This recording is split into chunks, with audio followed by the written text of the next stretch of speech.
क्या हो अगर एक जज कोर्ट में नहीं बल्कि एक फ्राइड चिकन की शॉप में केस सुलझाए। ये कोई साधारण केस नहीं बल्कि एक ट्रैप है जिसमें फंसी है कई लोगों की जिंदगियां। और इस खेल में शामिल है मीडिया माफिया और वो लोग जिन पर भरोसा करना सबसे मुश्किल है। एक मरने की कोशिश से शुरू हुई ये कहानी जल्द ही बदल जाती है रेपुटेशन, धोखे और करोड़ों के स्कैम की लड़ाई में। जब सच सामने आता है तो सिर्फ कानून नहीं, जिंदगी दांव पे लग जाती है और हर मोड़ पर मौत और रहस्य उनका इंतजार कर रहे हैं।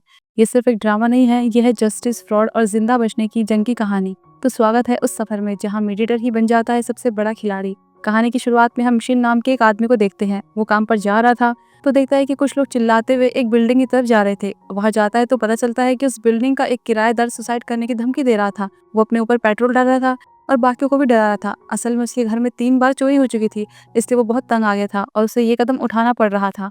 सड़क पर खड़े लोग उसे ऐसा ना करने के लिए कह रहे थे, लेकिन वो किसी की सुन नहीं रहा था और कोई भी उसे रोकने नहीं जा रहा था। लेकिन शिन अंदर जाने लगता है तब उसे अंदर से गैस की स्मेल आती है। तो वो खिड़की तोड़कर अंदर देखता है, वहाँ गैस लीक हो रहा था। इतने में पुलिस पहुंच जाती है, लेकिन अंदर जाने की उनकी भी हिम्मत नहीं होती। बाहर से ही उसे रोकने लगते हैं। ये देखकर तो शिन को अच्छा नहीं लगता कि ये लोग उसे बचाने आए हैं। वो लोग तो स्वॉट टीम के आने का वेट कर रहे थे, लेकिन शिन वेट नहीं कर सकता था। सीधा छत पर उस आदमी के पास जाने लगता है, पर उसने सीढ़ियों पर भी पेट्रोल डाला हुआ था। तब शिन उसके पास वहीं का एक किराएदार बन के पहुंचता है। कहता है कि मैं तो बस कपड़े सुखाने आया हूँ, पर वो पेट्रोल से पूरा भीगा हुआ था और उसके पास एक लाइटर भी था। तो शिन को बहुत अच्छे से सोच समझकर उसे हैंडल करना होगा, नहीं तो उसे भी खतरा हो सकता है। तब वो आदमी देखता है कि सामने वाली छत पर 2 ऑफिसर उसे शूट करने के लिए बैठे थे। तो वो लाइटर लेकर खुद को मारने की धमकी देने लगता है, पर शिन कहता है कि वो तुम्हें शूट नहीं करेंगे और वैसे भी तुम अगर आग लगा दोगे तो कोई फायदा नहीं होगा। फायर फाइटर्स आ गए हैं। बस बात करते करते वो उसके पास पहुंच जाता है और उसे देखकर समझ आता है कि इसमें मरने की हिम्मत तो है नहीं, लेकिन वो रिस्क नहीं ले सकता था, इसलिए थोड़ा फ्रेंडली होने की कोशिश करता है। उसे चॉकलेट मिल्क देता है कि तुम्हें भूख लग रही होगी, तुमने कुछ खाया नहीं होगा। अब वो थोड़ा शांत हो ही रहा था कि इतने में मकान मालिक आ जाता है उसे गुस्से दिलाने के लिए। वो उस आदमी पर चिल्लाने लगता है कि मेरी बिल्डिंग में ये सब करने की जरूरत नहीं है। तो शिन उल्टा उस मकान मालिक पर भड़क जाता है कि हम फ्री में थोड़ी रहते हैं, पैसे देते हैं, और उन्हें वापस जाने का इशारा करता है, लेकिन वो समझते ही नहीं और वो कुछ ना कुछ बोलने ही लगता है। अब उस आदमी का गुस्सा बढ़ रहा था तो शिन ऊपर रखे उन पेट्रोल के डिब्बों को नीचे फेंकने लगता है कि मैं तुम सबको मार डालूंगा, और उससे वो लाइटर भी छीन लेता है। सबको डराने लगता है। इससे तो वो आदमी भी डर जाता है कि ये सच में सबको मार देगा। तब शिन पुलिस को ऊपर आने का इशारा करता है। इतने में स्वॉट टीम पहुंच गई थी, तो वो ऊपर जाकर उस आदमी को पकड़ लेते हैं। बाद में एक ऑफिसर उससे पूछता भी है कि आप हो कौन और क्या करते हो। तो वो उससे अपना बिजनेस कार्ड दिखाता है और यहाँ हमें पता चलता है कि शिन एक फ्राइड चिकन शॉप का ओनर था। इसके बाद हमें एक नए जज को दिखाया जाता है, फिलिप। जज के तौर पर आज उसका काम का पहला दिन था और वो अपने दोस्तों के साथ इस बात को लेकर एक्साइटेड था कि उसकी पोस्टिंग कहाँ होगी, क्योंकि वो बहुत इंटेलिजेंट था। उसने अपने ग्रेजुएशन में टॉप स्कोर किया था, तो सबको लग रहा था कि उसकी पोस्टिंग सबसे बेस्ट जगह होगी। तो उसका सीनियर जज सांगबुन उसे अपने पास बुलाता है और उसे लेकर एक फ्राइड चिकन की शॉप में जाता है, जो कि असल में शिन की ही थी। शिन उसे यहाँ देकर गुस्सा करता है कि वो यहाँ पर क्या कर रहा है। कहता है कि मुझे अपना पासवर्ड बदलना पड़ेगा, क्योंकि वो जब देखो यहाँ पहुंच जाता है। शिन और सांगुन की बातचीत देखकर लग रहा था कि दोनों पहले से ही एक दूसरे को जानते हैं। तब सांगुन फिलिप से कहता है कि तुम्हें यहाँ पर इसके साथ ही काम करना है। ये सुनकर तो वो चौंक जाता है कि क्या मतलब मैं एक चिकन शॉप में काम करूंगा। उसे बहुत बड़ा झटका लगता है कि मैं तो जज बनने के लिए यहाँ आया था, एक चिकन शॉप के लिए थोड़ी। लेकिन सांगुन तो उसे आज से ही काम शुरू करने का बोलकर निकल जाता है। बेचारे फिलिप के तो सारे के सारे सपने टूट के बिखर गए थे और वो बाकियों को क्या बोलेगा कि उसकी पोस्टिंग कहाँ हुई है। और शिन को भी ये सही नहीं लगता। वो सांगुन पर गुस्सा भी करता है कि मुझे किसी की जरूरत नहीं है। तब उनकी बातों से पता चलता है कि शिन एक टाइम पर मीडिएटर था, लेकिन किसी वजह से उसने ये काम छोड़ दिया था और अब एक चिकन शॉप चलाता है। लेकिन सांगुन को एक केस के लिए शिन की जरूरत थी, इसलिए वो उसे एक लिफाफा देता है जिसमें कि केस की जानकारी थी और इसमें मीडिएशन की जरूरत थी। तो अब शिन चाहे या न चाहे उसे ये काम करना ही होगा। सबसे पहले शिन फिलिप को कुछ डिलीवर करने के लिए भेजता है। उसे भी समझ नहीं आ रहा था कि ये जगह क्या है, क्या ये सच में एक चिकन शॉप है या फिर कुछ और। पर फिर ऑर्डर डिलीवर करने जाता है तो देखता है कि कस्टमर एक इन्फ्लुएंसर था। वो फिलिप को देखकर काफी इंप्रेस होता है कि वो सूट पहनकर डिलीवरी करने आया है, इसलिए लाइव स्ट्रीम में उसे सबको हाई करने को बोलता है। फिर वापस जाता है तो शॉप बंद थी और अजीब अजीब लोग शिन के बारे में पूछने आ रहे थे। उसे कुछ भी समझ नहीं आ रहा था। तब एक लड़की आती है और दरवाजा खोल देती है कि वो अंदर चला जाए। बाद में शिन जब वापस आता है तो उसे एक काम से बाहर ले जाता है, लेकिन शिन रास्ते में ट्रैफिक सिग्नल तोड़ रहा था, इसलिए फिलिप एक जज के नाते उसे लॉ के रूल्स बताने लगता है। इससे तो शिन को गुस्सा आ जाता है और वो उसे बीच रास्ते में ही गाड़ी से उतार देता है कि मैंने तुम्हें जॉब से निकाल दिया है।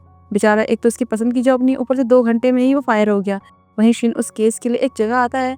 असल में उस लिफाफे में एक सी फूड कोऑपरेटिव और एक टीवी नेटवर्क के बीच एक केस की जानकारी थी। ये टीवी नेटवर्क एक ऑन साइट परस्यूट नाम का शो टेलीकास्ट करता था और उसका प्रोड्यूसर किम नाम का एक आदमी था। टीवी शो ने कोऑपरेटिव के खाने में कीड़े होने के बारे में एक सेगमेंट दिखाया था, जिसके बाद कई बिजनेसमैन की रेपुटेशन खराब हुई और लोगों की नौकरी तक चली गई। इसलिए वो अब मानहानि के लिए नेटवर्क और प्रोड्यूसर किम पर मुकदमा कर रहे थे।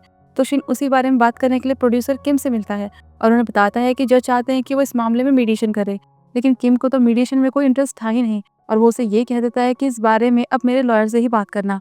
फिर किम के जाने के बाद फिलिप वहाँ पहुँच जाता है। उसे यहाँ देखकर शिन चौंक जाता है कि तुम्हें यहाँ का कैसे पता, और मैंने तो तुम्हें जॉब से निकाल दिया है ना। पर वो कहता है कि आपने मुझे जॉब पर नहीं रखा था, सर ने मुझे जॉब पर रखा है तो कुछ सोच के ही रखा होगा, इसलिए मैं आपके साथ पूरी ईमानदारी और मेहनत से काम करूंगा। और यहाँ के बारे में उसे इसलिए पता चला क्योंकि उसने लिफाफे में केस देख लिया था।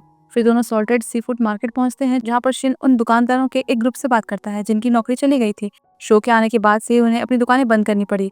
तो शिन उन्हें बताता है कि अगर वो केस करते हैं तो ये बहुत ही लंबा चलेगा, क्योंकि टीवी नेटवर्क को हराना मुश्किल है और उन्हें बहुत पैसे खर्च करने पड़ सकते हैं।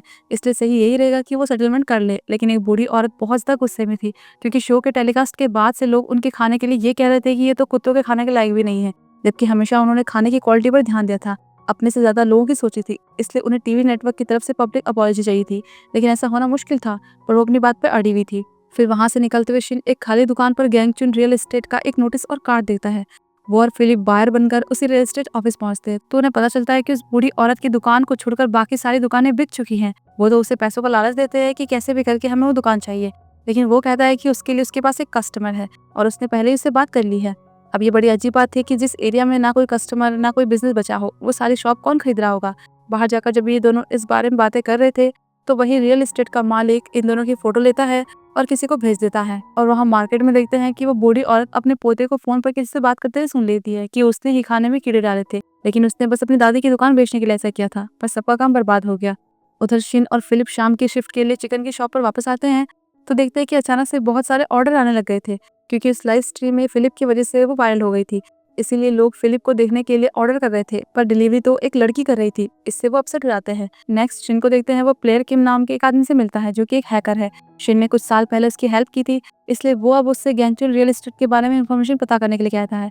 और वहीं फिलिप को शिन का कुछ समझ नहीं आ रहा था, तो वो किसी को उसके बारे में पता करने के लिए कहता है। तब वो लड़की सुन लेती है, उसका नाम सियोन था, तो वो दोनों बहस ही करने लग जाते हैं। इसके बाद फिलिप जब घर जाता है तो उसके पेरेंट्स तो बहुत खुश थे, क्योंकि उनके लिए तो वो जज बन गया था और आज उसके काम का पहला दिन था। उनकी खुशी को देखकर वो उन्हें सच नहीं बता पाता। अगले दिन शिन और फिलिप फिर से प्रोड्यूसर किम से मिलते हैं और उससे पूछते हैं कि उन्हें कीड़ों के बारे में किसने बताया, लेकिन वो तो इसे कॉन्फिडेंशियल बोलकर बताने से मना कर देता है।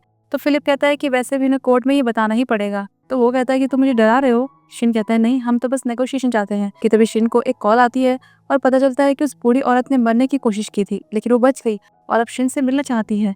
तो जब ये लोग उसके पास पहुंचते हैं तो वो कहती है कि मैं सेटलमेंट के लिए तैयार हो गई हूँ। तब हॉस्पिटल से निकलते हुए शिन उस औरत के पोते को फोन पर अपनी दादी के बारे में शिकायत करते हुए सुन लेता है और वो बहुत गुस्से में बात कर रहा था। जबकि वहाँ दूसरी तरफ वो हैकर किम देखता है कि कुछ गुंडे उसके पास आ रहे थे। वो जल्दी से शिन को फोन करके बताता है कि शायद उस गैंगचुन रियल एस्टेट की इन्वेस्टिगेशन करने की वजह से कुछ गुंडे उसके पीछे पड़ गए हैं। उससे कुछ इन्फॉर्मेशन मिली है, इसलिए वो पास के एक स्टोर पर उससे मिलने आ जाए। तब शिन फिलिप को डिलीवरी के लिए जाने को बोलता है और खुद सियोन के साथ निकल जाता है। जब वो स्टोर पहुंचते हैं तो शिन तो अंदर डाटा लेने चले जाता है, जबकि बाहर सियोन कुछ गुंडों को देख लेती है और वो उस हैकर के नहीं बल्कि शिन के पीछे थे। इसलिए सियोन जल्दी से शिन को बुलाती है और वो दोनों उन गुंडों से भागने लगते हैं, पर वो गुंडों उनके पीछे ही पड़ गए थे कि तभी कुछ बाइकर्स उन गुंडों की कार के आगे आ जाते हैं, जो कि सियोन के ही दोस्त थे। उसने उन्हें यहाँ बुलाया था। ऐसे में वो लोग बचकर निकल जाते हैं। फिर रात में शिन उस डेटा में दिखता है कि गैंगचुन रियल एस्टेट गैंगचुन में एक रिजॉर्ट बनाने की प्लानिंग कर रहा था और शायद ये 2 साल से चल रहा है। उसे लग रहा था कि वो लोग सी फूड मार्केट की जमीन को हड़पने के लिए सब कर रहे हैं और उसका हेड यांग जिन योक नाम का एक आदमी था। तो शिन उससे मिलने जाता है। उसे कहता है कि वो उस बूढ़ी औरत की दुकान को उसे बेचने में हेल्प कर सकता है, क्योंकि उसी शॉप की वजह से उसका काम बिगड़ रहा था। और फिर ये कहकर निकल जाता है कि अगर मेरी जरूरत हो तो मुझे कॉल करना। और फिर अगले दिन उस कॉन्ट्रैक्ट पर सब लोगों ने साइन कर दिए थे और वो बूढ़ी औरत भी मान गई थी। लेकिन शिन लास्ट टाइम पर वहाँ पहुँचता है और उन पेपर्स को फाड़ देता है, क्योंकि वो गलत होते हुए नहीं देख सकता था, भले ही उसने सेटलमेंट के लिए कितनी मेहनत क्यों ना की हो। वो जानता था कि इसके पीछे बहुत बड़ा स्कैम हो रहा है। फिर जब वहाँ से जाने लगता है तो उन्हें उसी ग्रुप में से एक आदमी आकर रोड पे कंस्ट्रक्शन का बताकर मेन रोड के बजाय एक लोकल रोड से जाने को बोलता है।